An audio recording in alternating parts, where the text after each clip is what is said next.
That was 245 for on my top signal for Larson press. It's supposed to be RP7.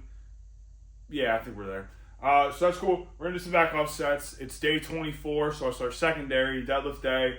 We're going to finish up this Larson. We got axle bar deadlifts after this, and some accessories and stuff like that. That's pretty much all I got. We're kind of just going to dive into training. We're going to do it real quick, kind of see how all this goes. If you guys are new to the channel, check out some more of my videos. I post 5 times a day. Or sorry, I don't post 5 times a day. I post 5 times a week of vlogs. And then my other 2 days, I like to post things about like programming, gym equipment, whatever comes to mind, yada, yada, yada. But check out my other stuff. If you guys like it, subscribe to the channel. Like I said, I try to post every single day of the week, at least with long form videos, and I try to post shorts, obviously, on top of that. So, other than that, that's pretty much all I got. If you guys like the video, like it, please. It helps me out a ton. But let's get into it. Let's see how this goes. We're still in week 1. So all this stuff's going to be pretty much RP7s and under. So a little bit more of like the boring stuff. But honestly, like this is what sets the groundwork for like week 2, 3, and then leading into week 4. So without doing this and doing it seriously and hitting what we need to hit in an appropriate RPE range, we ain't going to hit week 4. So I'm excited for it. I think we got triples on axle bar today, which is super exciting. I always like 3s. For some reason, I do really well with 3s when it comes to deadlift. Doubles and triples seem to be super well with me on deadlift.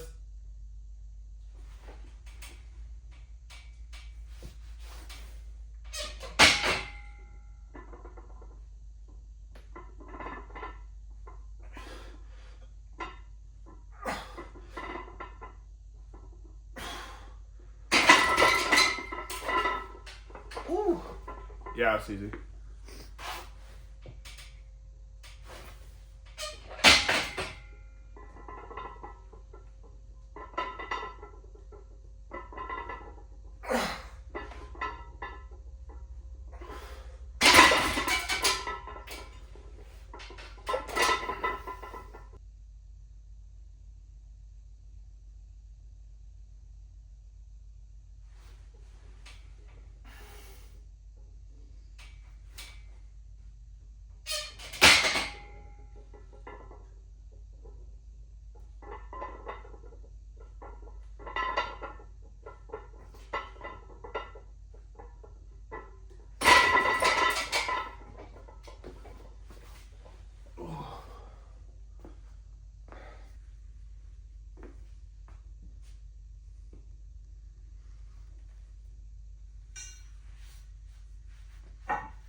that wraps up the training for the day. So everything went pretty all right.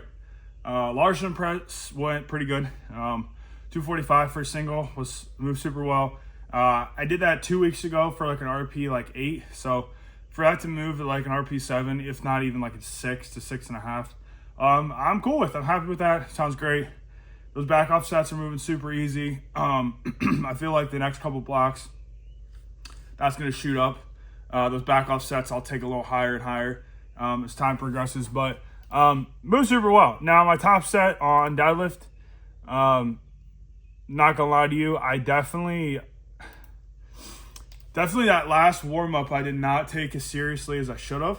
I talked about it before, but if you see me on that top set, what I did was I ended up grabbing the bar and basically like initiated a pull and got it up off the ground. And I understand like it creates fatigue or you waste energy, yada yada yada, whatever.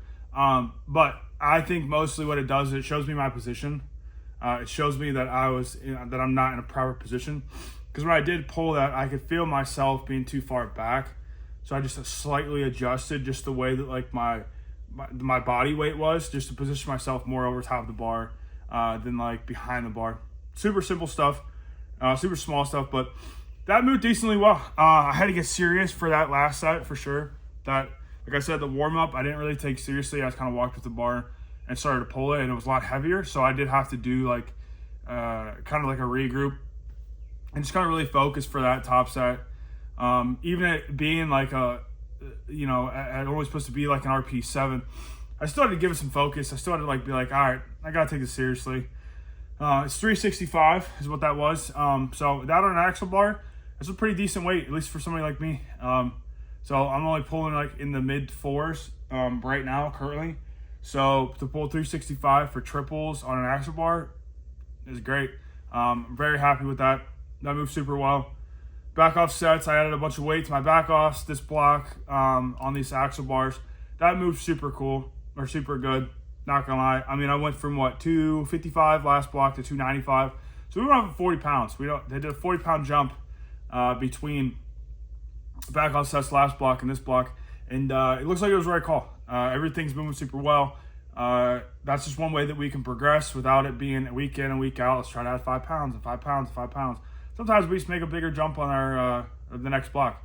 It gives our body some time to, because like honestly, I find myself with these back off sets, a lot of times week 1 it's like an RP 7, but by week 4, if I keep my back offs the same, the RP starts to drop a little bit. Now does it? I don't know. Or am I just more used to the movement? Probably. Like, does it become more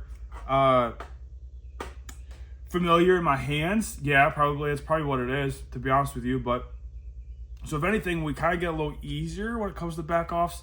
At least we feel more comfortable with the movement for sure, and we feel more comfortable with that weight. I like to keep the weight the same because the RP on your top sets should climb, being the similar weight on a secondary movement, because like we talked about, because of our main movements. If our main movement is progressing, how are we also progressing a secondary movement? Should we not be carrying some type of fatigue going in? That's kind of where I'm at with it. There's a reason why you don't want to try to progress your high bar and your low bar at the same time, at the same rate, because one of them's going to have to take a back seat. And that's how I kind of feel about this axle bar. If I'm able to add weight slowly, then fine. But if I need to be adding 10 pounds week in and week out for this to be successful, I just don't think that's the right call. But the back offs, I feel like we make these big jumps. I feel like we should stay here until it becomes super comfortable and we're no longer getting what stimulus we need, and then we jump and then we get the stimulus we need. But that moved well. Barbell rows and pendlay rows, I mean, they are what they are.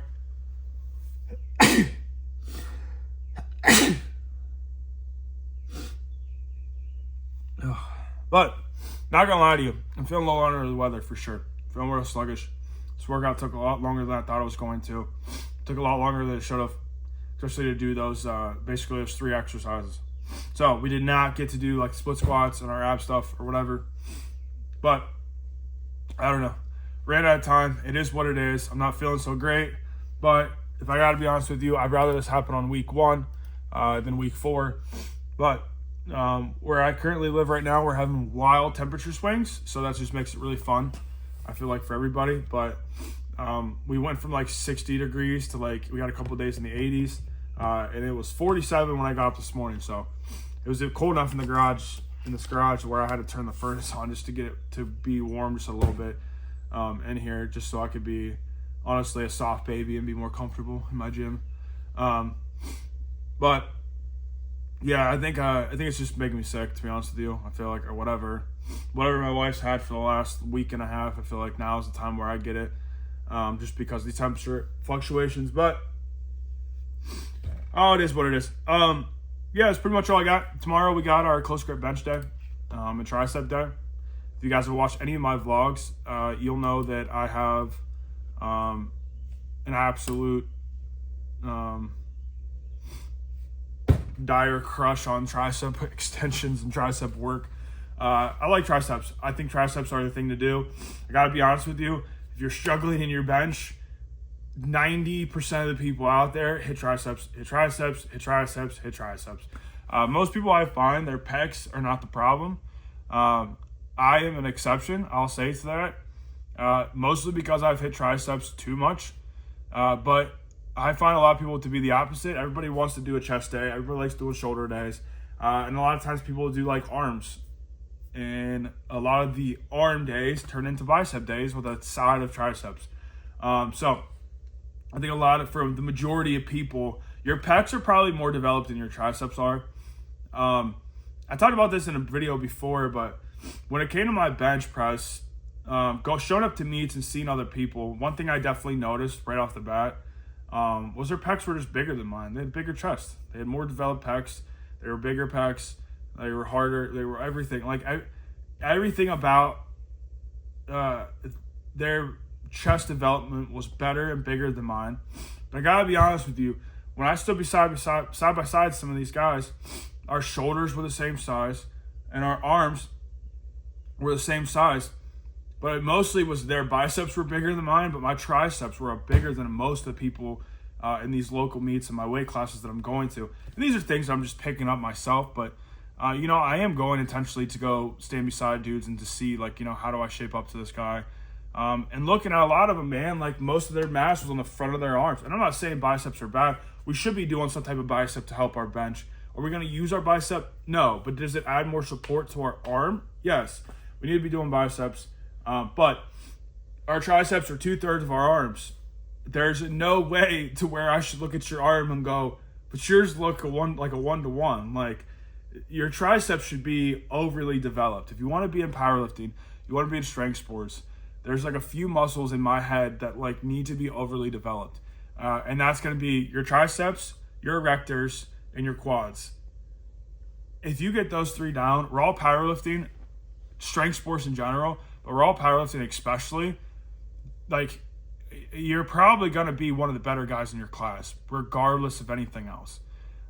If that's the only 3 things you hit ever, you'll be strong. Like, I guarantee you, you're going to have anything.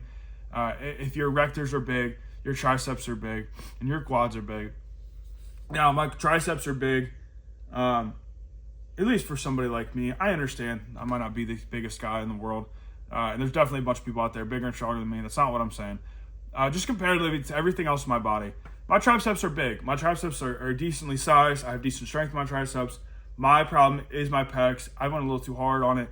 But I saw so many people, and I heard from a lot of guys in gyms that I used to work out in, like getting started, they preached a bunch of stuff to me. A lot of it, one guy in particular, his name was Herb, he preached about triceps a lot. And I noticed, and he was like a mid 400-pound bencher. So I noticed that, like, obviously looking at the man, his triceps like hung off of his arm like a lunch lady. They were huge, and that's all he did. And that's where I learned a lot of like the tricep throws I do from like Westside and stuff. When you roll the dumbbells back, he taught me like that stuff. Taught me to do it on inclines. Taught me to do it on the floor with an easy bar curl and kind of like roll it away from you and like really punch hard with it. He taught me a bunch of stuff, but he was very preachy about like what held him back was triceps, and then when he really started hammering triceps is where his bench went back up. But I probably went a little too far in the other direction, and I just neglected pec work pretty much altogether. I never did any direct pec work until probably about, I don't know, a year and a half ago, which is totally my fault. It's total oversight. Yeah, but we hammer triceps a lot. When our triceps are stronger, our bench goes up. The 99% of people, or 90% of people, I'll say, if you don't know where your bench is struggling at, hit triceps, hit them 2 times a week, like hard. Now, I think you should be benching 3 to 4 times a week if you're trying to bench in the 300 pounds and up. If you're trying to bench 200, 225, bench 2 times a week. But once you start cracking into like trying to get to and past 300 pounds, you need to be benching 3 times a week. If you're trying to get past 315, you need to be benching 4 times a week. But in those 2 days, 2 of those days, you need to be doing tricep work, hard tricep work. There needs to be something there. Now, granted, maybe on my one day I don't go hard enough on triceps for me, but I'm trying to hit pec work because my lack is my pecs. I did not like doing pecs. Not really my thing. I don't know why. Everybody likes pecs though. Everybody likes doing chest day. Not really my thing. I just like hitting triceps. But not to say like I'm the exception to the rule. I hate to do that. But honestly, like most people are gonna suffer. Their bench is gonna suffer because of their triceps. You just come in, you do some really heavy tricep extensions. You do some lighter, higher rep tricep extensions. You do some rolling dumbbell stuff. You need to be doing overhead or triceps as well. You need to be doing like push downs, some overhead, dumbbell work, isolation work, all that stuff. Like if you can't come up with like, let's just make it simple. If you can't come up with 10 exercises to do in triceps per week and spread them out, mainly between 2 days, and maybe take 1 or 2 exercises and put it on your 3rd and 4th bench days, then like, I don't know. I don't know. I think you just need to sit down and really think about that. That's what you need to be doing. You need to figure out what are the 10 exercises on triceps I can hit week to week to week. And hammer them like hard. I would say mostly lean towards higher rep, lighter weight stuff. I'm not saying put on 5 pounds and do it for 120 reps per set. But what I am saying is 15 to 20 reps. You need to be hard. They need to be like 2 or close to failure. They need to be at the end of your workouts, all that stuff.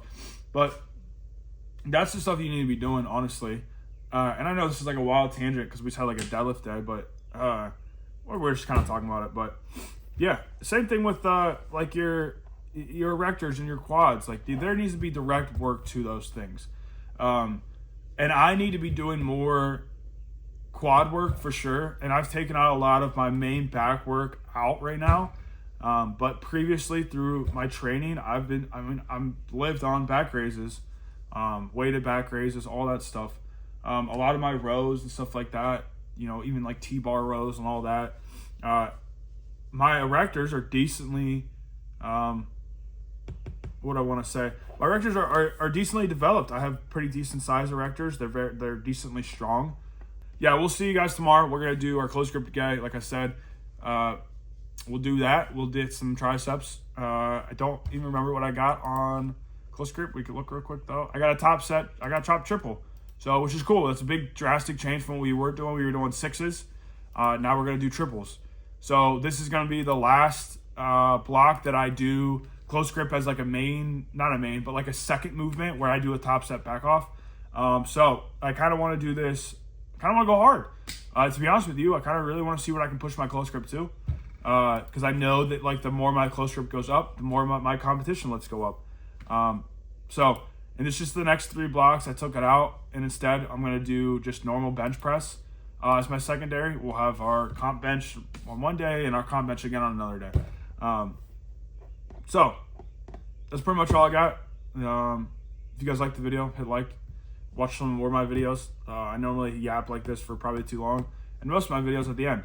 So if you like to listen to me talk, sounds good to me, because I like talking about this stuff. So watch some more of my videos if you'd like. Hit subscribe to the channel, my channel. Like the video, comment down below. If you like my stuff, if you don't, comment. I don't really care. Negative, positive, honestly, works for me. Whatever makes you feel better, makes you feel better. So, other than that, I'll cut this video off. We don't really have an outro, so the video just kind of cuts, and that'll be the end of it.